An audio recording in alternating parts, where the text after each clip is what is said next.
დაგეგმა აქვს ოპოზიციას გაერთიანებისკენ მოწოდებების და ურთიერთბრალდებების პარალელურად. შესაძლებელი არის თუ არა საზოგადოება მიხილოს ერთი ოპოზიციური ცენტრი. ნაციონალურ მოძრაობაში ეთანხმებიან მიხეილ სააკაშვილის მოწოდებებს, რომ ყველა განსხვავების მიუხედავად გაერთიანდნენ. თავის მხრივ გაერთიანების წინააღმდეგები არიან გიორგი გახარიას გუნდში.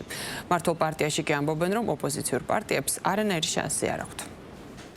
მიხეილ სააკაშვილი და ერთიანი ნაციონალური მოძრაობა ერთიანობის იდეით და წინადადებით შემოვიდა ჯერ კიდევ 2024 წლის საპარლამენტო არჩევნების დროს და ბუნებრივია ეს იდეა რომ გაზიარებული ყოფილიყო დღეს შეიძლება სხვა რეალობა ქონოდა. მიუხედავად განსხვავებულობისა, მიუხედავად შეცდომებისა, რომელიც თვითოუსულ პარტიულ სუბიექტს შეიძლება ქონოდა ამ პერიოდის განმავლობაში, ჩვენ მზად ვართ და მოვითხოვთ ყველასგან რომ ეს ნაბიჯი გადაიდგას, გადავდოთ ყველა პოლიტიკური განსხვავება, ვიპოვოთ საერთო ძალა იმისათვის რომ გავერთიანდეთ, მოვახდინოთ საზოგადოებრივი აზრის კონსოლიდაცია და ამ ერთიანობით რუსული რეჟიმის დამარცხება. არავითარი გაერთიანება არ შეიძლება იყოს ადამიანებთან, რომლებსაც იმის თავიც კი არა აქვთ, რომ პასუხისმგებლობა აიღონ საკუთარ ნათქვამზე და საკუთარ ქმედებებზე.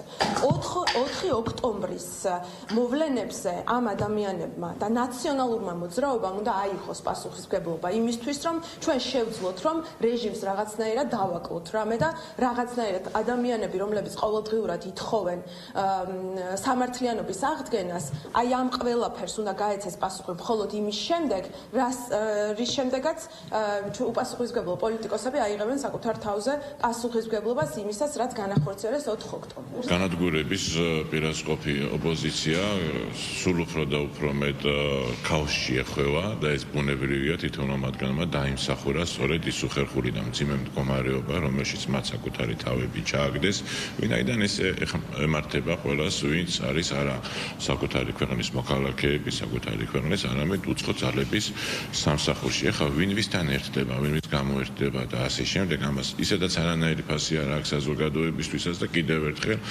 მხოლოდ იმას ააშკარავებს, როგორი სასოწარკვეთილი არის ეს რადიკალთა ჯგუფები. დღეს ერთიანდებიან, ხვალიშლებიან, დღეს შეცდომებს აღიარებენ, ხვალ უარესი შეცდომების დაშვებისკენ არიან მოწადინებულები.